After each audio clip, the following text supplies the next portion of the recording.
মাঝে দিয়ে আবার 40 টাকাও আছিল, ওখান জিনিসপত্রের দাম হয়, এটা দাম বাড়ি গেছে আবার।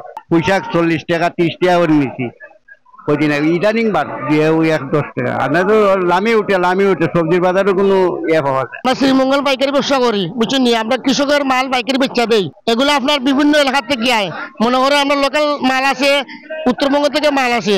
উত্তরবঙ্গের মাল এখন নাই দেখে শ্রীমঙ্গলের সবজি, লোকাল সবজির আমদানি কম দেখে দাম বাড়তে বর্তমানে, বুঝছেন নি? সবজির দাম একটু বেশি বাজারে। যেমন যে একটা লাউ কিনলাম ওখানে 80 টাকা, একটা 1 কেজি ইয়ে নিলাম 40 টাকা শেষা। ওটা 2 সপ্তাহ আগে এগুলোর দাম কম ছিল।